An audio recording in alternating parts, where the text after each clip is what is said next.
What's up guys, this is Chrono Joe and today I'm here with some Uncharted 4 ranked gameplay, hoping to show you some tips on how to get better as a team and how you can improve as an individual as well.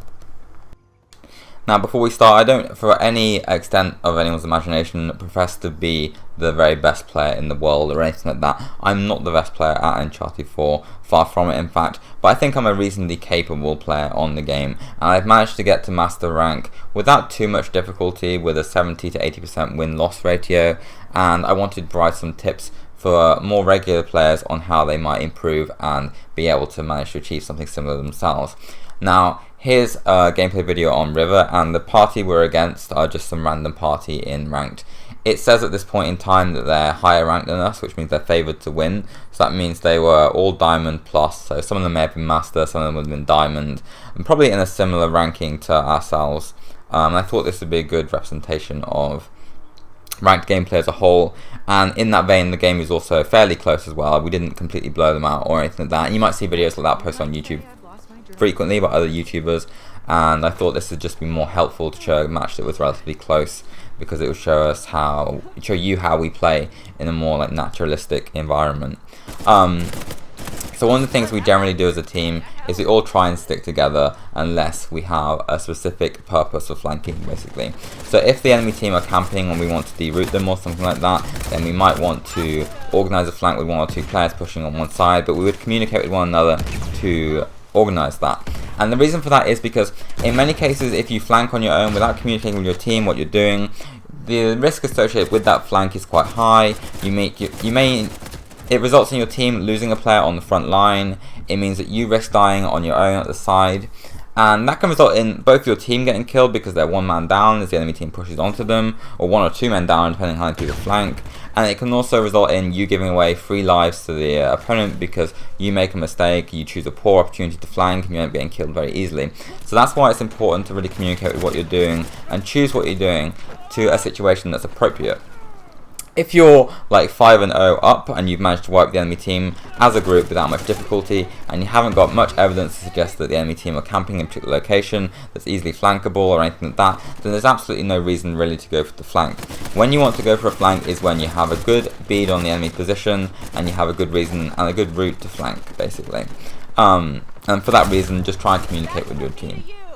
The other thing that I try to do in ranked as an individual, and I think most of the people on my team try to do, is try and keep moving at all times from different cover and things like that. Try and keep peeking at your opponent, try and keep opening up holes in their defense, basically. Try and keep going to different pieces of cover, things like that. Keep moving around the map trying to get treasure and things like that, and try not to stay too static. Now there are some teams that try and force you to play their game, and they try and camp out and things like that, and they try and make the game very slow paced and things like that. And there are ways in which you can get around that by adopting like a dynamic style of play and kind of adopting different equipment and different weapons and different movement based on their strategy. Like if they're camping, just try and peek around them, try and probe from lots of different angles, try and get them out, try and move around the map to collect the treasure, because the thing is, if a team is camping, then they've basically foregone the map's treasure, which means you can move around the map, your team can move around the map and collect all the treasure that appears during that time. I've seen teams do this before, and they'll camp in one particular spot and you'll be able to collect all the treasure, which means you can get more items, you can get more mysticals, you can get more idols, you can get Indras, things like that. You can get items to flush the enemy out of their camping location and give your team the advantage, basically. So there are always things like that you can do.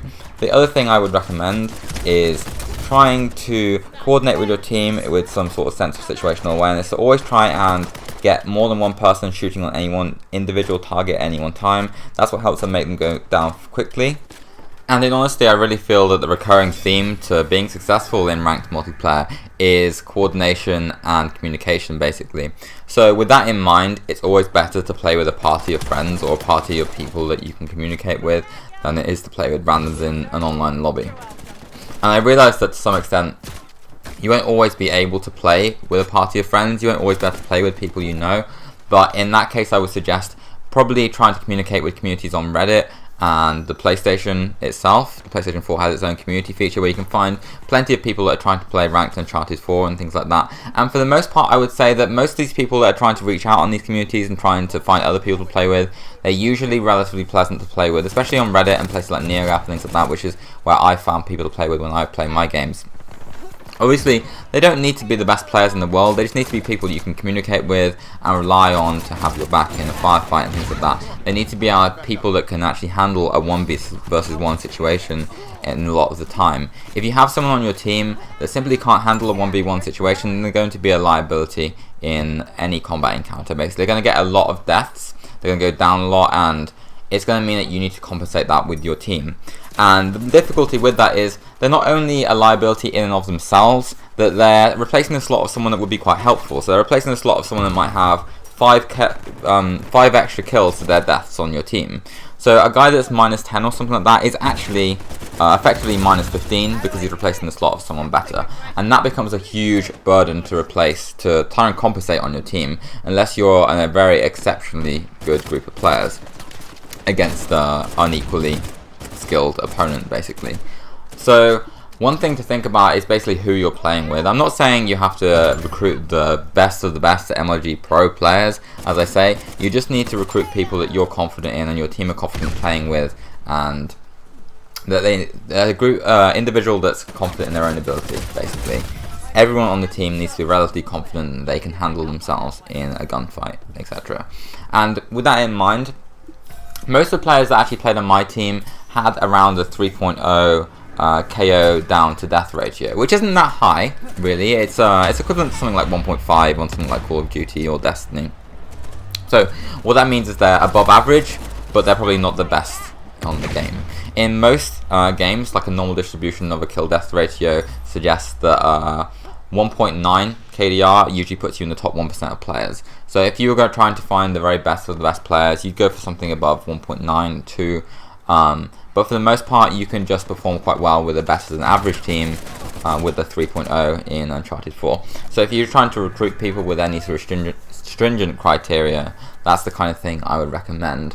Although I would always say communication, the availability of a microphone and things like that are always crucial, more so than necessarily their performance. And things like being forced to solo queue also affect their performance. Some people are stuck solo queuing the entire time they've been playing ranked, so it doesn't necessarily represent their actual capability and things like that. So there's other things to consider too.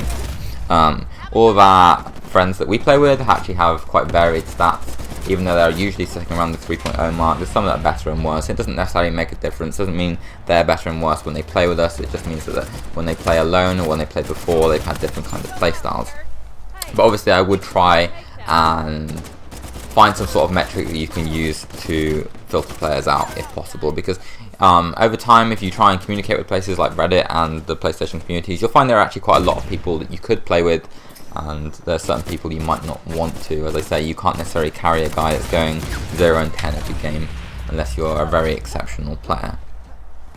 The other advice I would give basically is just to try and adapt to the situation in every match, basically. I would describe the successful team is always the one that most successfully adapts to the combat situation at hand faced in a particular game.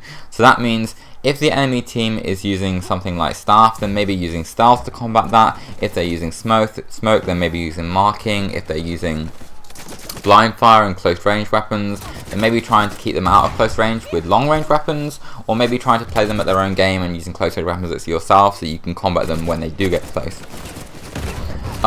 One thing that I would recommend and I personally like to use is the Indra to slow people down, because I find this is a really good way of slowing the pace of the match down. If you think your team's going to get crushed because they're suddenly flanked and they're getting blind fired from behind, you can place an Indra down, slow a couple of players, and although it won't necessarily kill them and won't give you the opportunity to kill them, it kills the pace of the gameplay, and in many cases it's momentum that causes the enemy team to dominate you.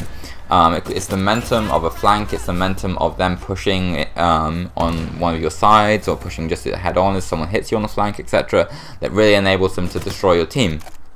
So to have a tool that can really kill that pace of the play can be really helpful in many cases, and in conjunction with a teammate like a grenade or something like that, you can take out a couple of players. It's really turned the tide of the match. And you can do similar things with things like the Eldorado. You can do similar things, arguably, with like a full revive Shintamani, because when people are down, it turns the pace of the match to have them up till all of a sudden. But for me, I find the Indra is still quite effective, even after the nerf, which means you only get 1 Indra per purchase.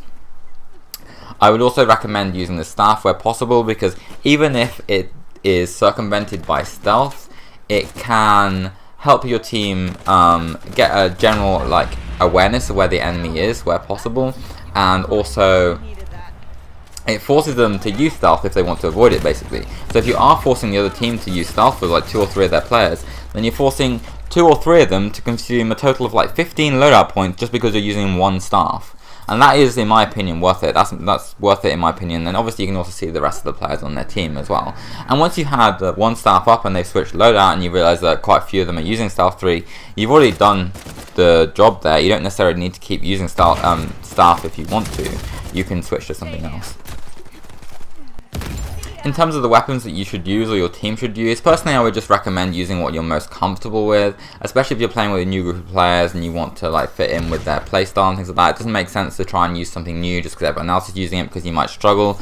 But with that said, generally speaking, I find the FAL, the HS and the Metler to be the most effective weapons in ranked multiplayer. The FAL is very effective at team shooting because with 2 bursts you take down a single target, and that means with 2 players using a FAL shooting at 1 target, they're taken down effectively instantly. And the same goes with weapons like the Metler. They work quite well together at like mid-long range with 2 players shooting, etc.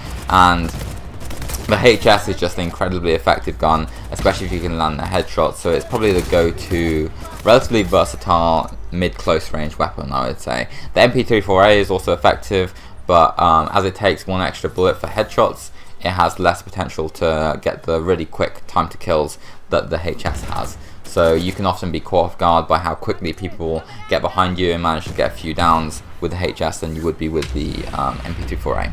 Anyway, this has been Chrono Joe. I hope some of this advice has been helpful, and if so, please remember to like, comment and subscribe on the video. Peace out.